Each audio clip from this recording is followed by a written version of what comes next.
Greetings, adventurer. Welcome to the D20 Academy podcast. I'm Shiloh. And I'm Gabriel, and this week is episode 72, our Paladin class rebuild.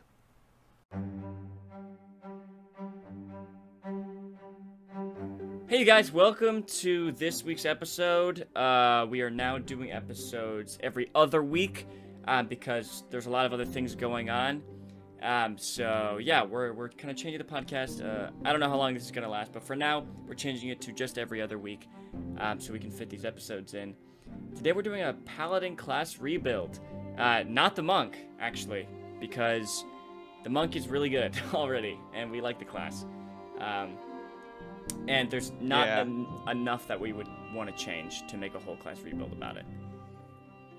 Yeah, monk's not like, it's not perfect, but not perfect, but there's not enough that we both would quite want to like change. it. Yeah. So we're doing the Paladin, which we've talked about for a while now, so it'll be fun. Yeah. Before we get into it, as always, follow us on Instagram at D20_Academy. You can message us on Instagram or comment on one of our posts to get into our Discord, where you can contact us directly, ask us any questions, give us suggestions, that kind of stuff. We also have a YouTube channel, D20 Academy. You can search us up there and find all of our podcasts are uploaded there if you prefer to listen on YouTube, and subscribe to us there. Yeah, we also just released the trailer for our new actual play series, which is in using the Star Wars system. And so on our YouTube, you can find that trailer for that new Star Wars show we're going to do, and also a video series that I'm making on how to actually play the Star Wars system. So if that's something you're interested, go ahead and check that out. As always, if you are a game master looking to start your own campaign, you can head over to d20academy.com. You will find a free video there that will take you through that entire process. Let's get into the episode.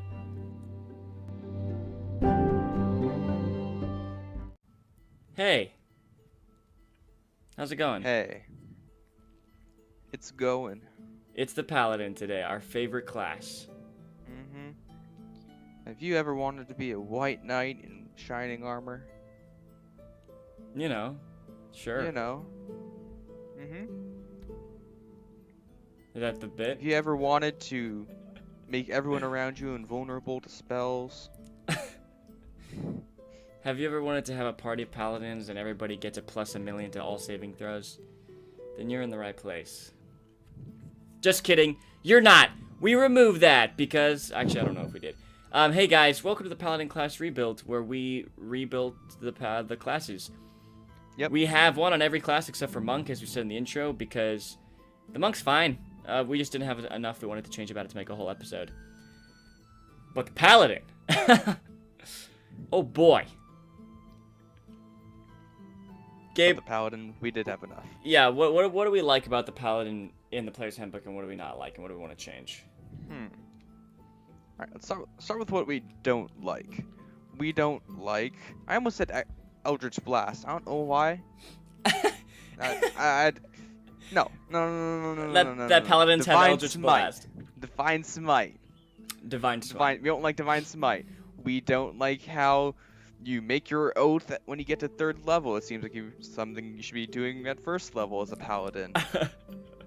We don't like how you get a +1,billion to saving throws, and a lot of the auras are crazy.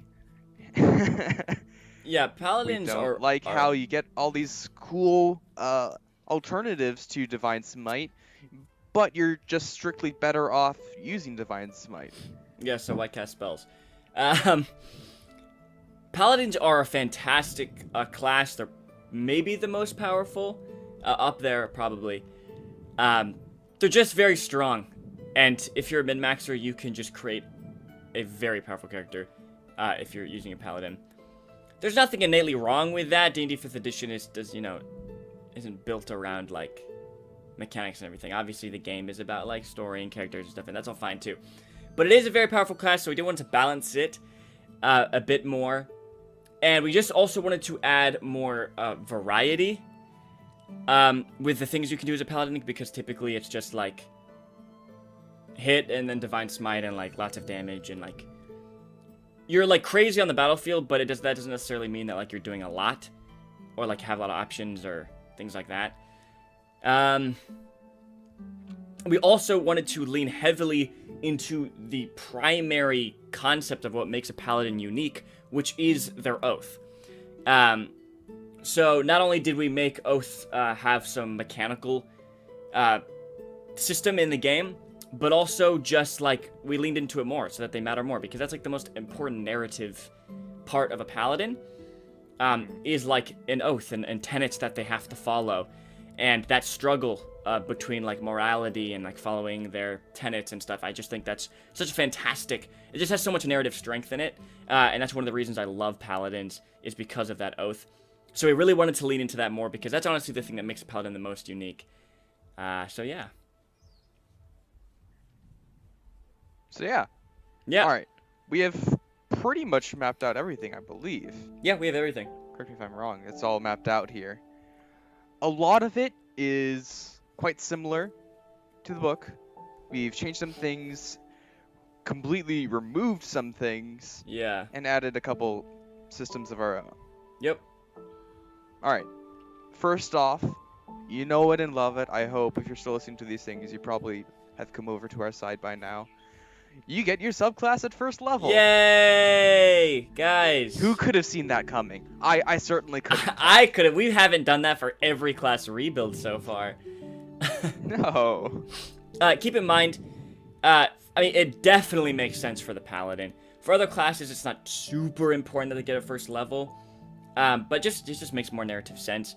And these class rebuilds are typically for people who, like, want to expand on classes or, like, play, like, reimagined classes that are a little bit more complicated, more advanced, more options and things like that, more balanced. And we understand that most classes introduce subclasses at, like, 3rd level, because if you're a new player, you're trying to get the grasp on your primary class for the first 2 levels, and once you get to 3rd level, you can then make that choice because you're comfortable with the base class, and that's fine.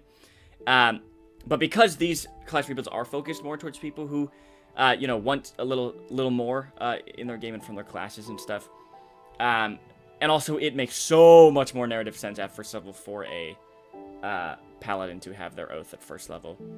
That's why we did it. That's why we did it. So let's real quick go over the basics of what each of the oaths have, and then at the end we'll actually go over each individual oath.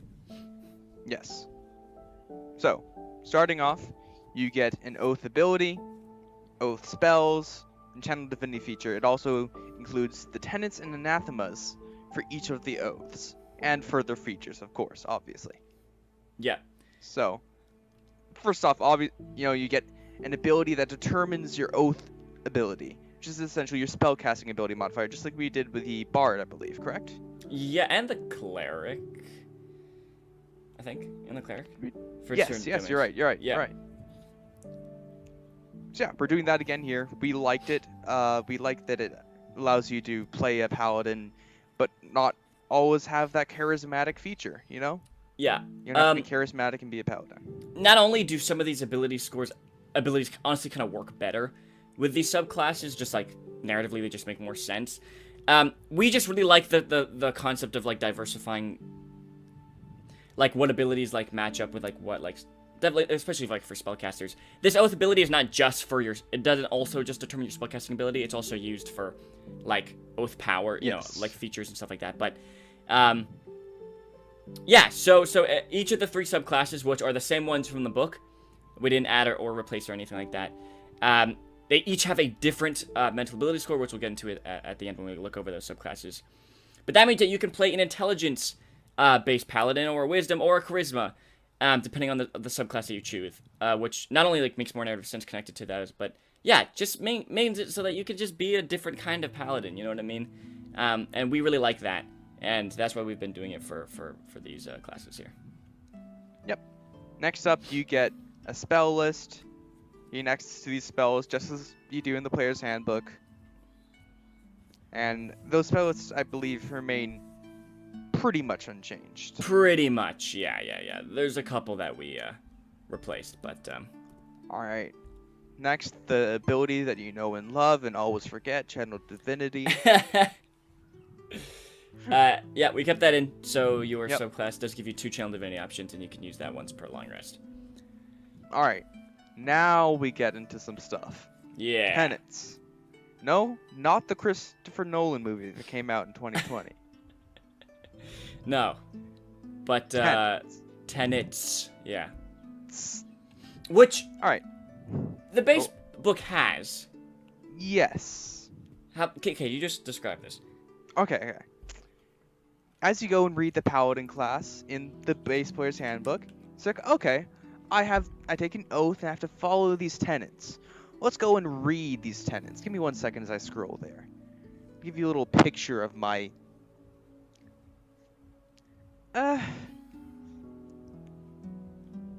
hatred for them, perhaps. You have a hatred for them. Yes. I hate so much. I'm quite a, Why hate-filled are being, you know? why are you a hater Why for you the hated? tenets? Yep. Yeah, thanks for that. No, I don't hate it. I don't hate it. I'm just disappointed. The concept All right. is that your oath gives you tenets, things, ideals, beliefs that you have to uphold or that you should uphold. And that's the oath you're making. So, can you give us some examples? All right, for the oath of devotion. Yeah. Your tenets are honesty, courage, compassion, honor, and duty. Mm-hmm. Honesty is like don't lie or cheat. Courage is never fear to act. Yep. Caution is wise. Compassion is aid others, protect the weak, and punish those who threaten them. Show mercy to your foes, but temper it with wisdom. Honor is treat others with fairness, blah, blah, blah, blah, blah. Yeah. You get it. The problem with this is that it deliberately leaves it up to interpretation, pretty much. Yeah. They are extremely wide in definition here. And essentially, as long as you aren't a murder hobo that lies to everyone and breaks every promise, you're going to fulfill every single tenet of every single oath. Yeah, like pretty, like in the vague sense, yeah. Like, yeah. If you take all these like for their general definition, then yeah, mostly. Yeah, exactly. But like, I like the concepts of tenets. That's the right concept. That's what an oath means. And so that is correct that like they should have these, and these should encourage the players to kind of figure out. It's just too open and vague is kind of what we're seeing in the player's handbook. And there's also nothing mechanical that binds a player to these tenets. Yes. And well, the only possible mechanical thing that they've outlined is the oath breaker, which is this whole other thing to get into. Whatever. Breaking your oath completely. But not all things are that drastic. It feels like fluff that you read through one time as you're looking through which subclass is the coolest and like which features do I want. And while that's cool and that's awesome, that it should be a reason you choose your subclass is because it has the features that you want. I think in this case, especially with a Paladin, not only should your oath matter because those, you choose it because it has the cool features that you want to use, but also because it has a strong narrative weight. Because a Paladin's oath is like the primary catalyst for their character arc. It's such a strong force of like in the narrative, you know what I mean? Like them trying to uphold these beliefs. And as a dungeon master, you should present your Paladin with situations that come into conflict with their tenets. And make them make hard choices. Do they what's the greater good? Do they uphold their tenets and sacrifice other other pieces of morality or whatever? That's in my opinion, that's what it seems like. That is core to the Paladin's journey. And so we wanted to make these more specific and dialed in, and also give it mechanical weight. It's not really complex or detailed or anything or game breaking, but it just adds some mechanical weight. So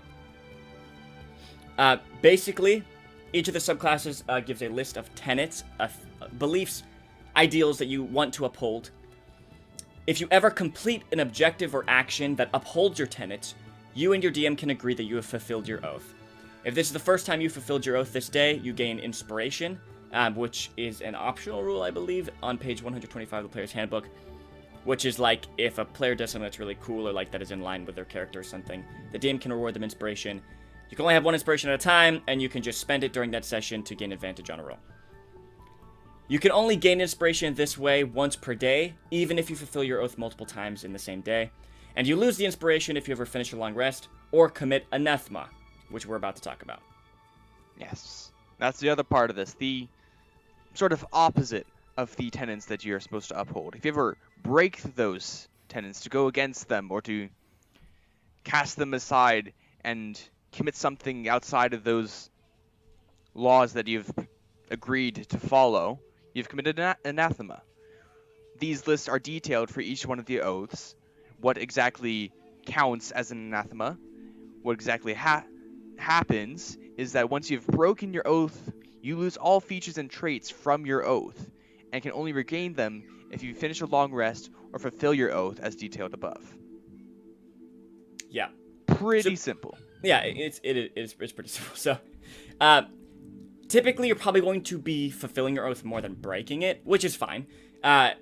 So that's kind of the point. But the DM should understand these, and I think a part of it is just like how when a warlock, a warlock makes a character, there's a lot of work that goes between the player and the DM, and figuring out the relationship between this character and their patron, and this patron as a character, and the DM working the patron in into the narrative and stuff, because it's like a major part of what a warlock is. Kind of the same here. I think the DM and the player should be on the same page of what these tenets and anathema are, so the DM can create situations around these tenets and anathema to challenge that player. So yeah, that's kind of what is inferred here. By the way, we're going to get into the details of what each of these tenets and anathemas are when we talk about the subclasses, but like fulfilling your oath is not as easy as like a very simple action that like you're doing.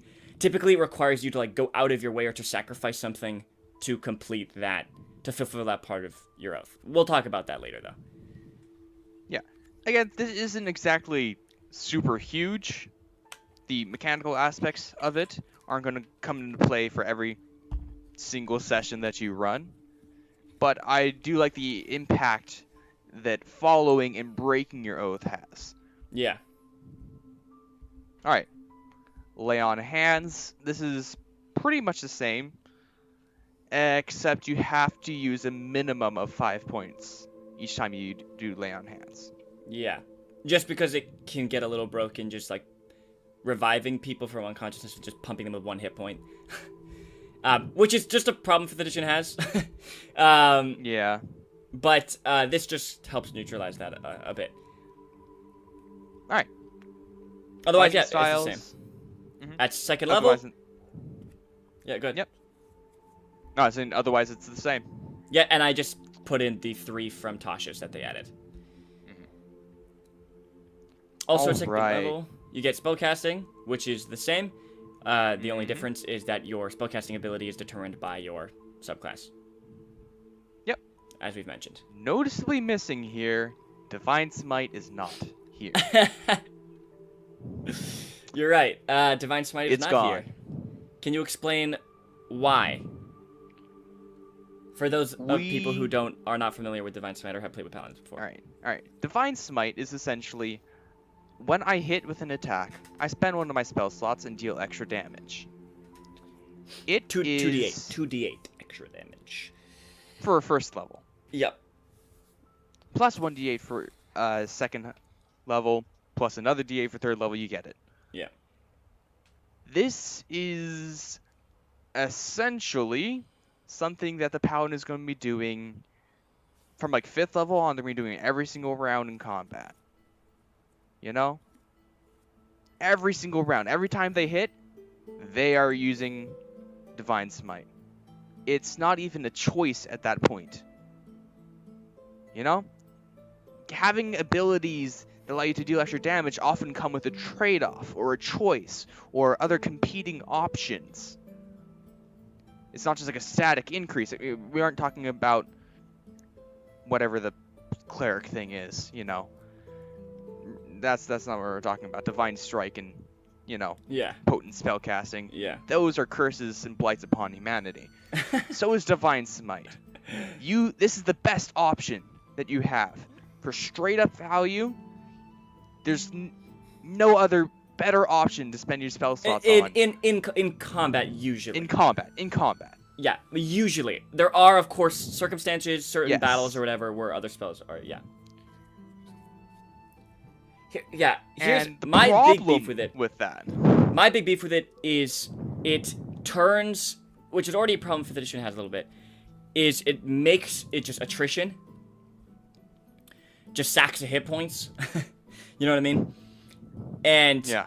this is just extra damage.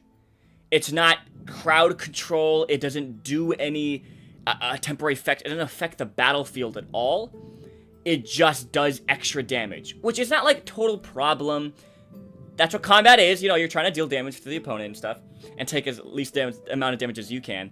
But it just encourages just this like attrition, just wacky people just focusing on damage.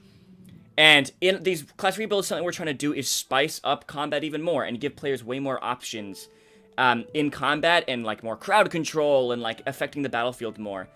And this is a detriment to that concept that we want to push. Yes. The especially sad part is that there are a bunch of smite spells that the paladin gets access to. Yeah, which are fun. Which are fun, and they have different aspects to them, and they're different levels, and you can use them, they do different things in addition to having damage. Yeah, they do like blinding people or stunning people and stuff, and like that's fun and interesting. Yeah. But they're all concentration, and for a variety of reasons, all just worse than Divine Strike. Divine Strike is just Smite. better. Divine Smite, not Strike. Divine Smite is just better in most situations. It is very safe to use, doesn't really require you to do much to prepare for it. Weirdly, and it also doesn't impact the fact that you don't have to concentrate on it, which means you can actually use your concentration on like one of your aura spells or one of your other paladin spells that require concentration. Yeah, but if you use one of the smite spells, you have to use concentration. Weirdly enough, this is what Gabe said when we were working on this document. By removing Divine Smite, it gives the paladin more options. Like, by removing an ability, like by straight up removing a feature, it actually gives them more options, just because now they will actually use their spells for various things, because, because Divine Smite was just basically always the best option to use your spell slots for. We've changed like the relative viability of the rest of the paladin's spells. Yep. Anyway. And I think that's a good step in the right direction. Yeah, it also makes the paladin weaker. Yes. And so we are trying to make it a little bit weaker with this rebuild, just because it is a very powerful class. That's one of the primary reasons, actually, that feature is. Okay. All right. Yeah, you want to talk about this one? Because you kind of took the head on this one. All right. The next one we have up. 3rd level, you get an aura. At 3rd level, your devotion to your oath allows you to inspire, protect, and aid those close to you. As a bonus action, you can activate an aura if you meet all prerequisites for it. It lasts for a minute, or until you use the feature again. You can use it a number of times equal to your oath ability modifier, regain on a short or long rest. Starting at 3rd level, the range of your aura is 5 feet. So just surrounding you, all the spaces adjacent to you. And at 7th level, it increases to 15th, and 18th, it increases to 30 feet. Then, we'll give a grand list of all these different auras that you can choose from. They can use a bonus action in combat to activate. And these are going to affect the people around you, whether your aura is 5 feet, 15 feet, or 30 feet, and they have all sorts of different effects. Some of them have prerequisites, as in you need to be this level to be able to do it, 7th, 15th, But there are a great number of ones that are just, you get them at 3rd level and you unlock this. There are also some that only the Oath of Devotion paladins can use, only the Oath of the Ancient paladins can use, and only the Oath of Vengeance paladins can use. They each get one that is specific to that subclass. Yeah, so we like auras. We like the concept of auras, but we just don't really like how they were implemented. It's very powerful in the base player's handbook. Just you can basically you're gonna have multiple auras on at all times, just as a paladin, the player's handbook paladin. That are some are like fine and situational, while others are like just all around just good. Yeah. To have on. And we wanted to once again give you more options, things to do in combat, more variety, so you can like be switching your aura in combat to like fit the situation. And yeah, and also we don't include the one that like is just really good. Yeah, you don't get the one that adds your charisma bonus to all the saving throws. Yeah, wait, where is that one? Aura protection. When you are a friendly creature within 10 feet of you must make a saving throw, they get a bonus to the saving throw equal to your charisma modifier. Yeah. Yeah. So we have ones that create a light around you, that increase the speed of people around you. You know, initiative bonus to initiative rolls. Stuff like that. Advantage on saving throws against being frightened, that kind of stuff. Yeah. A lot of them, especially the once you get to 3rd level, are more situational. Mm-hmm. And I think that's fine. Yep. It encourages you to switch things up to fit the situation. Mm-hmm. And that also, Divine Smite is basically here. It's aura of smiting at 15th level. When you are a friendly creature within your aura hits a creature with a melee weapon attack, you can use your reaction and expend 1 spell slot to deal radiant damage to the target, in addition to the weapon's damage. However, the extra damage is only 1d8 for a first level spell slot, not 2d8. And then, of course, plus 1d8 for each spell level above that. So, first of all, you have to be 15th level to get this. Second of all, it counts as the aura that you have on. What is cool is that it's you or a friendly creature within your aura radius, which is cool. The damage is less, still uses your reaction, and still uses a spell slot as normal. So I think it's good and balanced out here. All right. So I quite like this. I think it's a good idea.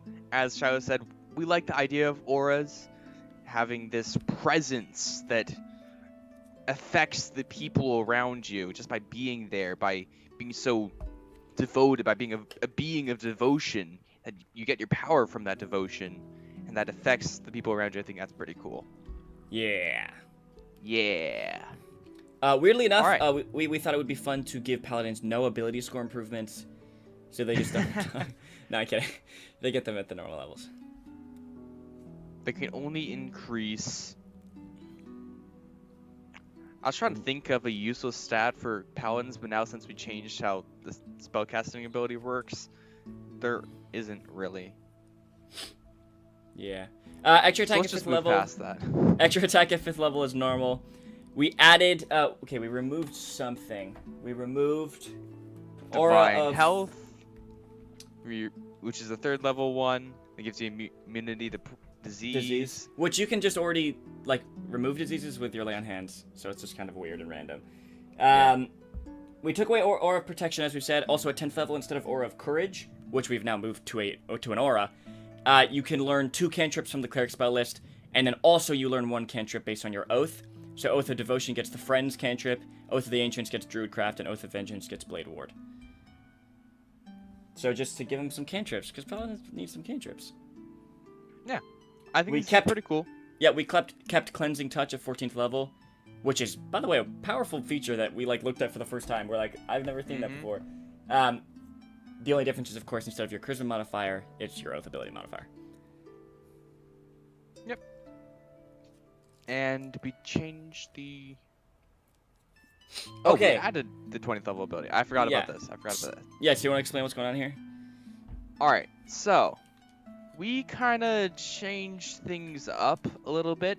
We were looking at stuff, and I personally wasn't a fan of how you get this avatar ability. Each of the subclasses at 20th level, they unlock this ability called like the Avatar of Devotion or something. Sure. Whatever. They all have their own different names, but you essentially embody your oath. Yeah, you like activate it. Yeah. And you get like for 1 minute you get like effects. which is pretty cool, you know? Super cool. I think that's pretty cool. But no one gets to 20th level. Yeah. This ability just isn't going to be seen in your game most of the time. So, we wanted to introduce it a little bit earlier on. Mm-hmm. So, the subclasses now get that at, I believe, 6th level. 6th level, yeah. Mm-hmm. And set at 20th level, we gave them a base class ability, which is called Peerless Knight, which is a speed increase and can't be surprised while conscious and an advantage on death saving throws. It's really just it's like a nice little minor boost 20th level, but you know, no one's making it to 20th level. Okay. Yeah. We're just kidding. We hey, you got to 20th level in our campaign. That is true. That is true. All right, let's jump into the meat and potatoes. The most fun part. I kind of took the lead on this. Gabe kind of took the lead on the auras. I took the lead on the subclasses. So the Sacred Oaths. Let's hop into them. First up, Oath of Devotion is very similar. They're white knights, holy warriors. They, you know, care about the greater good and stuff. All that nice stuff. Let's talk about the tenets. Because the tenets define what it means to be a part of the Oath of Devotion. By the way, each subclass has 3 tenets and 3 anathemas. Alright, the first tenet of an Oath of Devotion. You want to go ahead and describe these ones? Sure. Compassion. Aid others. Protect the weak. And punish those who threaten them. Show mercy to your foes, but temper it with wisdom. To help those in need and to sacrifice your own time, resources, and life for them is the highest form of devotion a paladin of this oath can achieve. Honor. Yeah. Well, sorry, can we talk about that real quick? So, that's an example, right? Fire. Compassion, which was one of the tenets from the original Oath of Devotion, because they're still very similar. So we give a little description of what that means, right? Aid others, protect the weak. But then we describe, like, what it means to, like, fulfill your oath with compassion. To help those in need and to sacrifice your own time, resources, or life for them. So, like, when you do that, that's when you fulfill your oath, as we were talking about earlier. You get the inspiration. Yes, to go out of your way to show compassion. Yeah, sacrifice. Yeah, you have to sacrifice something. Whether it's energy or money or your life. You know what I mean? It's not just like, you know, handing a copper to, like, a beggar. You know what I mean? Like, giving blankets to, like, cold orphans. You know what I mean? Like, you can't just, like... The point is, fulfilling your oath, the mechanical part of it, is, like, not just, like, things that you're just gonna do anyway that, like, take no amount of effort. Like, it requires something on the player character's part. So, yeah. So, let's continue on. Alright. Honor. Treat others with fairness and let your honorable deeds be an example to them. Do as much good as possible while causing the least amount of harm. Anytime a paladin takes on the mantle of leadership, honors their word, or inspires and convicts the hard-hearted, they are keeping the fulfilling... Wait, that's not right. the fulfilling... What the... Is just a typo there? Go ahead. They are fulfilling the tenet of honor. Yeah, good thing we recorded this before we released it. Yeah, sure.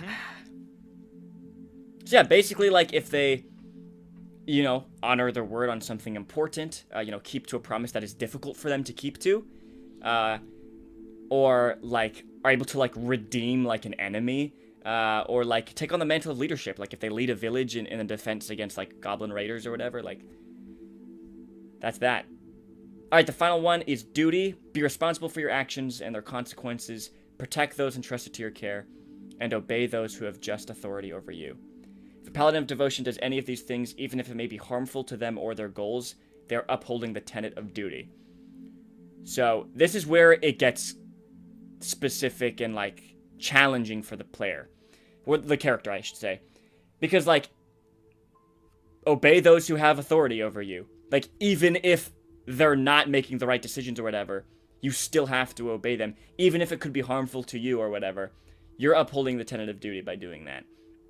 And by not doing that, you are breaking your oath. And this is when you can kind of present, the DM can kind of present these, like, hard decisions for Paladin. Because maybe the Monarch is not making the best decisions or whatever, But the paladin is, below them, and they have authority over the paladin character.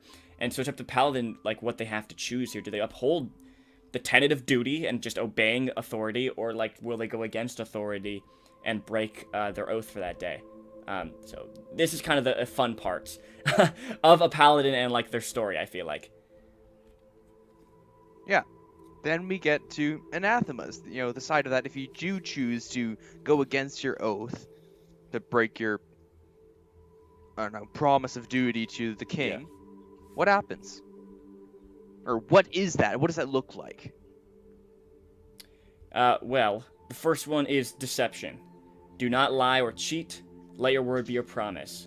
If a paladin ever commits any form of deception, they have committed anathema. Which can be hard. Mm-hmm. Which can be hard to not do. Yeah, like you have to actually be honest when you roll a 1. You just can't roll deception checks. Alright, what else is anathema? Cowardice. Wait, what did you just say? Cowardice? Okay. It's you like kind of cut out on mine. So it sounded like you're like Curtis. Curtis. And I'm like, that's not how that's pronounced. Alright, Curtis. Never fear to act or never run from danger. Be cautious and wise, but never turn away from the higher calling because you are afraid. To sacrifice yourself and to put yourself in harm's way to protect others is a cornerstone of the oath of devotion, and to not do so is to commit anathema. Yeah, so this is a spicy one right here. It still says, like, be cautious, be wise, but never turn away from a battle or from a higher calling because you're afraid. And to sacrifice yourself, put yourself in harm's way to protect other people. And that can be hard sometimes for a character to do. And so these are kind of the important, the interesting, challenging things that we wanted to be a part of these oaths. Yeah, and while these might not come into play every single session, when they do come into play, they can have big impact on both like the character and the party, the flow of the game, and the story. Yeah, these can be big things because these are important and integral to being a paladin, is to uphold these tenets, and if you break them, it's important. Yeah. And yes, there is the mechanical the mechanical things, how you can't, use any oath abilities or cast spells. Or I don't know if actually that's true. But, and then, getting inspiration, that's nice. But really the mechanical thing is just there so that, like, you care about this. And, like, it takes, a forefront of a paladin story. Once again, it doesn't have to happen every session. Don't, hopefully this, you don't want to use this to, like, muddle up a story or, like, just as filler. To take away from the story. But instead, it's to really provide an interesting story and interesting choices for the paladin character. Because I think that's really what it is at the core of the paladin. And what makes them really interesting. The final anathema for the Oath of Devotion is dishonor. Respect others and treat them with honor, even if they don't deserve it. Never defile something, commit adultery, or take action that would offend the honor of a place or people. Which, once again, this can be difficult if, like, you're trying to, like, if your character has, like, high emotions or is angry at someone or whatever it is, you know what I mean? Yeah. So that's kind of the examples of the tenets and anathemas for the Oath of Devotion. Alright, yeah, and the other 2 oaths also have their own tenets and anathemas. We probably shouldn't go through and read each one of them dramatically. Yeah, we'll just give an overview. Sitting here until we record an audio book. We'll just go over the basics of them. Yeah. All right. Now we get into the oath abilities. All right. Starting off, devotion, oath of devotion. You get charisma. And also, I am remembering this. The charisma in D&D isn't exactly being attractive or good with words. It's more of a force of personality. Yeah. As that's how it's described, which is a little bit confusing at times, but can be important to remember. Sorry, little tidbit. Thank you. Yeah, I think charisma works really well with the Oath of Devotion. They're leaders, and they are they're meant to be an example as part of their oath. by their words and their actions are meant to be an example. That all comes with charisma and how you present yourself, and then things like that. So charisma seemed a very perfect fit for the Oath of Devotion. All right. So, Channel of Divinity. These are the same, I believe. The same, I think. I said a Sacred Weapon hasn't changed as the other one. All right. Let's get into the stuff we actually want to get into with the avatars. Yeah! Fire, water. No, No, that is fire, water, earth, air. Is that true? That's the avatar cycle. No, it's not. Fire. No, it's not. It's water, earth, fire, air. Is that what I just said, though? No, I didn't. I mixed up. Anyway. I don't know. Go ahead and... I'm sorry. I screwed at the beginning. Okay. Go watch the intro right now. Don't come back until you're done. It's water, earth, fire, air. All right. Action to undergo transformation. Lasts for 1 minute. You gain the following benefits. Number 1. Bright light shines around you in a 30-foot radius, and dim light shines for 30 feet beyond that. You are a bright boy. Not You're mentally, though, shiny. because you're charisma, not intelligence. Next. Whenever an enemy creature starts its turn in the bright light, the creature takes radiant damage equal to your Oath ability modifier. Minimum 1. A little bit of damage. Yeah. Alright. Third thing. You have advantage on saving throws against spells cast by fiends and undead. Situational. Yeah. But good. Yeah, little bonus. Also just fits with, fighting evil things, which are fiends and undead. That's part of, of the devotion. So this is kind of a dumbed-down, nerfed version of the 20th level Holy Nimbus feature they get. And yeah, I think it works nice and good and well. I can't see the word Nimbus without thinking of the Nimbus 2000. Dude, me too. Whatever. Me too. I know it means light. It's like a light, but I just think of a broom. Mm-hmm. Also, yeah. So you get that at 6th. You get these avatars at 6th level. I think I mentioned that before, but yeah. Yes. Gotta restate that for the record. Okay. Right. 11th level. This is a new feature called Devoted Leader. Whenever a friendly creature you can see within 60 feet of you makes an ability check, attack, roll, or saving throw, you can use your reaction to allow that creature to roll a d4 and add it to the roll. You can wait until after it rolls a d20 before deciding to use this feature, but must decide before the DM says whether the roll succeeds or fails. And when you reach 18th level, the die becomes a d6. It's kind of like guidance. Yeah. Nice little... It just fits into the concept that you are like a leader and inspiring your friends and stuff. Without encroaching too much on the territory of like a bard or like a cleric. I'm wondering if we need to limit the amount of times this happens. Why? Then just everything is going to have... No. Essentially... I mean... everything outside of combat is going to have bless. But that's like guidance. Because you're really only making... The versatility of this is... Yeah, I mean, you're really only making ability... We could remove ability checks, maybe, but you're really only making ability checks outside of combat anyway. Unless you, trigger a trap or something. So, then it's just, guidance. So... Otherwise, in combat, it takes your reaction. Mm-hmm. Which is also important for, the... well, later on, it is important because you have to use your reaction to activate the Divine Smite thing from your aura. Aura of smiting. Yeah. The aura of smiting, yes. Mm-hmm. Yeah, mm-hmm. we can workshop it if we need to.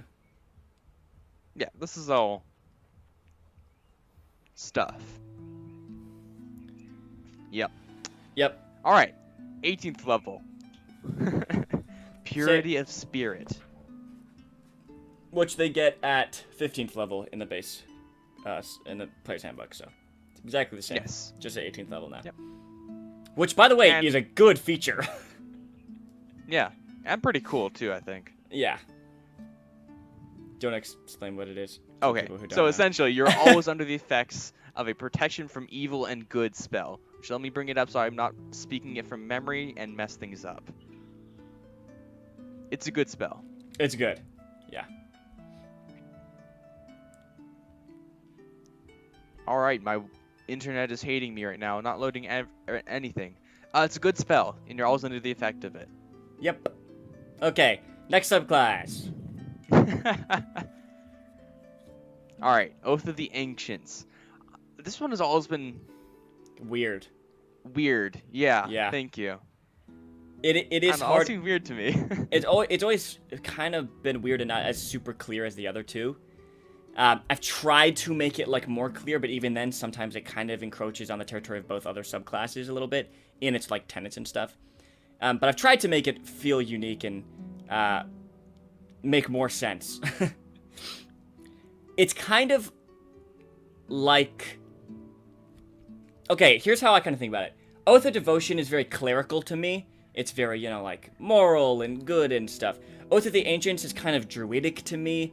They care about life and, like, light, and they hate, like, the dark things of the world. And they just care about, like, beauty.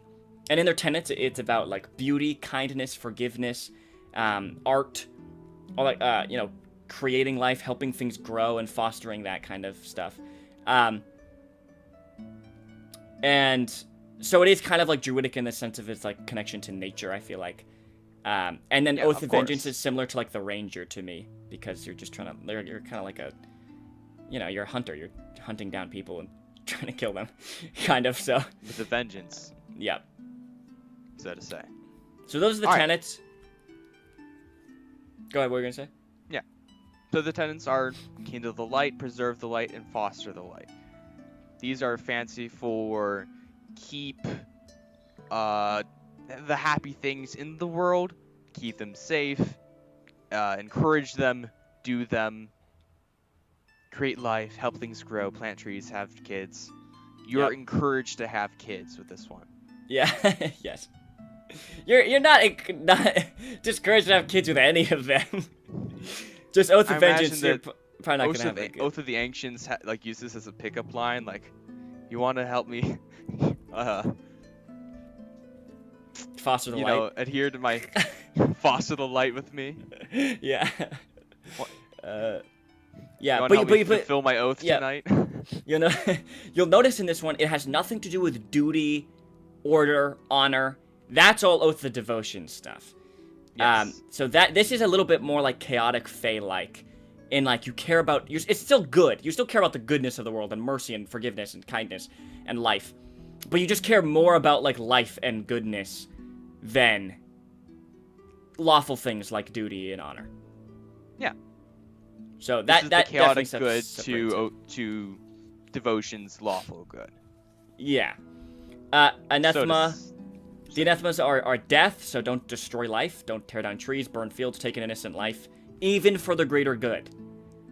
So that's an anathema, is to take an innocent life even for the greater good. Darkness, don't harm, defile, or destroy anything that brings light into the world, such as art, beauty, or laughter. And cruelty. To act out of malice, savagery, or spite is to defile the tenets you hold dear. Torturing others, seeking vengeance, or causing harm out of hatred, rather than showing mercy, kindness, and forgiveness, is to commit anathema. Pretty straightforward. Oath ability. Your attunement to nature and life makes your oath ability wisdom, because it is through your insight, judgment, and enlightenment that you affect the world for the better. Yeah. Fits. I think it's fine. Fits with Yep. the one with the world. Tree hugger. Yeah. Alright. Channel divinities. Are these the same? I see the same. Yes, I Name. believe these are basically the same. Alright. Overall, just look channel divinities in the player's handbook. Pretty cool and fine. Yeah, they're People just forget about them. yeah, they're just can't use they're them very fine, often. honestly, and nice and balanced and interesting. So yeah, they're cool. I believe I kept the. I don't know if I changed these oath spells or the vengeance ones. I think it was the vengeance ones. Nope, it was the. I don't remember. Right, Otherwise, let me look, the let me ones look, let me look. the ones listed Take a here are sec. fine. So, oh, I kept these ones. Okay, so these are the same. They're all nice and nature themed and cool. Alright. Avatar. Earth. Master of all four elements. Yep. Same rules as the other ones. This time you get the ground in a 15-foot radius around you becomes difficult terrain to enemy creatures as roots, brambles, and vines sprout from the ground. I wonder how this works if you're fighting in what this looks like if you're fighting in some sort of weird terrain, you know? Like you're fighting on a cloud or something. And also it moves with you, so it's like Yeah. there's just like this like you're basically in a potted plant. You become a potted plant. One just- with a pot of plant. One with the potted plant. Avatar of the potted plant. Alright. Enemy creatures in that area have disadvantage against your paladin spells and channel divinity options. Pretty cool. Boys. And Very lastly- boys. Mhm. That's At awesome. the start of each of your turns, you gain temporary hit points equal to the Oath ability modifier. Yep. Say that 10 times fast. By the way, there is a weird, like, anti-magic deal in the player's handbook for the Oath of the Ancients. There's, like, this weird stuff that has to do with, like, being good at, like, dispelling magic and, like, just your spells are better and stuff. It's kind of random and weird, and I don't really know why. So we remove that, because that's just, I don't really understand that. And their aura is resistance to damage from spells. It's so good. So insanely good. Yeah, which is still the aura for these, but you still have to be the Oath of, just once again, auras are just weaker now because, like, you can only have one at a Yes. time. Yeah, so. Okay, at 11th level, you can cast Find Familiar without material components, and it's a Fey instead of a Beast. And it lasts for a long time. And you can use this once per short or long rest. So, yeah, just neat. You get a Servant little, of the light. you get an animal companion. Yeah. So, cool. But you also don't have to base your entire subclass around that. Huh. Yeah. Interesting. Interesting. Didn't know that could be done. Hmm. Alright. Undying Sentinel at 18th level. When you're reduced to 0 hit points but not killed outright, you can choose to drop to 1 hit point instead, and you can't use this feature until you finish your long rest. Additionally, you suffer none of the drawbacks of old age, and you can't be aged magically. This is the exact same thing that they get at 15th level, so just at Yeah. 18th level now. Okay. Yay! I don't know why I read it so dramatically. But Alright, on to the one that edgy boys play if they're playing a paladin. The Oath of Vengeance, which no, I mean, there's also the Oath of Conquest from Xanathar's, I think. yeah, that's like evil though, isn't it? Isn't that like low-key evil? Or am I just dumb? Kinda. Yeah, it is pretty much about, it's like, dominate your enemy. Yeah.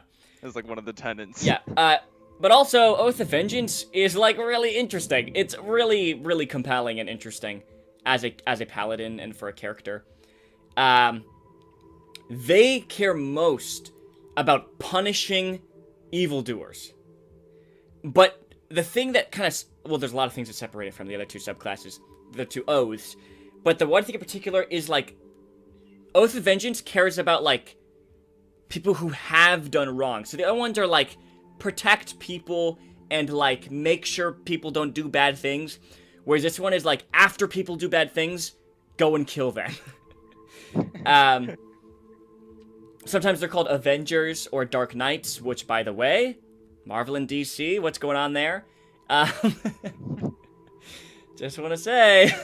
One thing that stands out to me about them is this line how they're paladins who uphold these tenets are willing to sacrifice their own righteousness to mete out justice upon Yeah. those who do evil. Yeah. Which is a cool character thing. I like Super that. cool. Okay, so here's the thing. At first glance, this is 100% the most compelling, like, oath, because it's like Witcher low-key, because you're like, you're attacking the darkness, but like you're kind of getting infected by it too, maybe, because you care most about vengeance and justice, and it has nothing to do with goodness, kindness, mercy. This has nothing to do with that. This is just about justice. It's very neutral, kind of like maybe even lawful in that sense, where it's definitely not like it has nothing to do with the good or morality. You know what I mean? And so the concept of a character who is like just cares about justice, but is slowly is sacrificing their own soul. You know what I mean? Essentially, and their own morality and stuff to do that is just really compelling. However, while that is super interesting and 100% play Oath of Vengeance because they're really cool, honestly, the other ones are also just as compelling in my opinion, because it's easy to in my opinion, it's easy to play an edgy dark character who just is like an assassin kind of guy. It's hard to play someone who has to uphold tenets of duty and honor and like go out of their way. You know what I mean? That might not be in their best interest or the party's best interest to like be nice to people or to redeem their enemies. And like that's also like keeping to the tenets of morality is also a super compelling and interesting concept. And honestly, that's just why I love Paladins, is just the point of, like, these tenets, you know what I mean? Anyway. Yeah, I love how they, like, swearing an oath, and what, they each have their own path to swearing that oath, and that path means different things for each one. It has different effects. I really like that about Paladins. How it's not just, like, you are a cleric, but with a sword. Mm-hmm. Alright, Anathema. Just as the tenets of the Oath of Vengeance are simple, so are the Anathemas.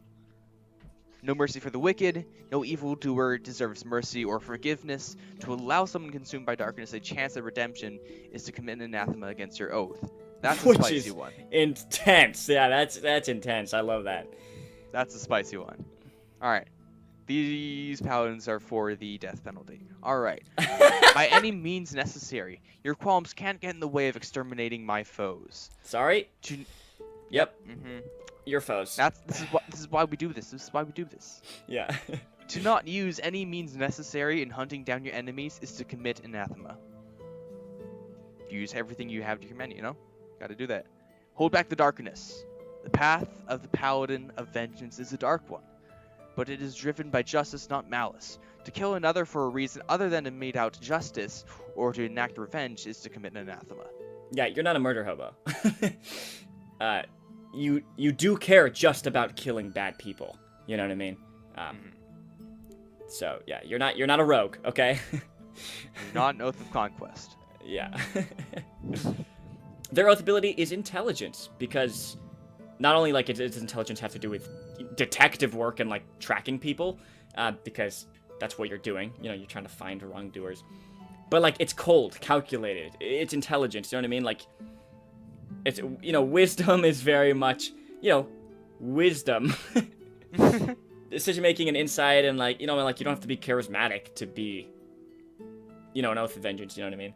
So honestly, the 3 mental ability scores all fit nicely into these 3 subclasses, and I'm very happy about that, which is cool. Yeah. All right. Did you change these spells?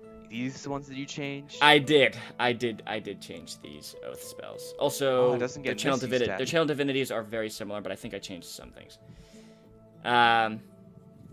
Yeah, just to work more with their, like, you know, because there's some weird ones in that list. Protection from energy. Yeah, I don't know why they have protection from energy. So I replaced that with Phantom Steed, because they're trying to get where they need to go and kill people. Phantom Steed is an interesting spell to me. I like it a lot. I just like the flavor of, like, summoning a ghost unicorn.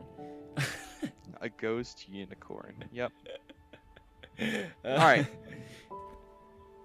Avatar. We've got... No, that joke wasn't going to work. Sorry. Moving on. Avatar of the Avenging Angel. 6th level. Yeah. Alright, you emanate an aura of menace in a 30-foot radius. The first time any enemy creature enters the aura or starts its turn there during a battle, the creature must succeed on a wisdom saving throw or become frightened of you. By you? Of you? Of you? Frightened of you, yeah. For 1 minute, or until it takes damage. The creature can repeat the saving throw at the end of each of their turns, ending the effect on success. So this, in the 20th level, okay.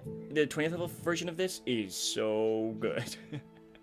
So because we're making it 6th level, we dumbed it down so that it's way, yeah, anyway. Alright. The second part of this is that wings sprout out from your back and grant you a flying speed of 60 feet. This is controversial to me. How is this controversial to you? Flying. But it's just for a minute. I know it's for a minute. I know it's for a minute. It's not a short rest ability. It's a long rest ability. I was very wary about this too, because I'm with you on the flying thing. The bait in the player's handbook, this aura is for an hour, and you just can't give someone a 6th level an hour's worth of flying speed. No. If anything, I would maybe just nerf this down to your walking speed instead of 60 feet. But otherwise, I don't think it's too crazy for 1 minute to have a flying speed, in my opinion. At 6th level. Once per long rest. Once per long rest, yeah. Yeah. You're probably also gonna Okay. want to like save this for a battle too. So if you do want to use it outside of combat, you know what I mean. You can't use it in combat later on. So 11th level. Is this different? this is the same. These This two is the last same. ones are the same of the 7th and 15th. It's just except now they're 11th and 18th. Yeah, we've moved around the abilities a bit to fit the aura ability and the times that it gets improved. So we've shifted the abilities around a little bit so they're at slightly different levels, even if they might be similar or the same. Yeah. And there's so many nice, just balanced, nice features. So like, there's no reason to change them or add new ones or whatever. But there it is. There it is. That's the rebuilt Paladin, and I gotta say, I really like this. Yeah, it isn't. We did not do the same thing as we did with the Druid. It's not a completely new class. It is still very much the same. We've added some new choices, removed some features that were either insanely powerful or unneeded, and we've replaced them with what we think to be more interesting alternatives. Yeah, and we made it more about the oath. Yes. Once again, this is an option. We're not saying everyone should play this or that this is a better Paladin class. It's all perspective what you want to play. So, you know, if you want to play one who has more options during combat, is weaker than the other regular Paladin, and who there's a lot more like narrative weight and mechanical weight also to like the oath and stuff, then this is the Paladin version that you should play. But yeah, I mean that's true for all our class rebuilds. We're not saying any of these are Yes. better versions. Each However, one of these are better than any other version that has Yeah. ever existed, and should be played in any role-playing game, regardless of rule set. yeah. However, we do have hindsight also, and we are trying to balance these out more as well. So there is that. But yeah, this seems nice and juicy, and Nice and neat. juicy. Plump and juicy. Nobody listening understood that reference. Yeah, no. uh, Sorry for yeah. that, guys. Any other thoughts here, Gabe, on this rebuild? I mean, I just like this. Yeah, It low key makes I me want like to play it. Paladin. I don't want to play Paladin just like I've stayed away from playing a Paladin just because I've been a DM and there's been Paladin to the party and I don't like it. But like this version, I feel like is not only more balanced, but you just like the more options and like the oath stuff is just really interesting to me. So it seems Yeah. dope. I quite like it. I quite like it. What this has inspired in me is that once we've finished all of them, we need to do an actual play. Oh, using with the these rebuild classes. classes, and everybody's like multi-class so that we can show off all the. No, I'm kidding. That's a good idea. Good on you. So, Gabe is gonna get a start on designing a one-shot for a mini-series, actual play series. So, thank you, Gabe, for that. All right. And You're welcome. no, anyway, yes, that's a good idea. This was really fun. The next one is Ranger, which oh my gosh, are we gonna do the Ranger? If you've listened to our Ranger class spotlight, which you should, you know our feelings on the Ranger and all its different features. So this is probably gonna be a blast to do. I'm really excited for this one. All right. Till then. Bye bye.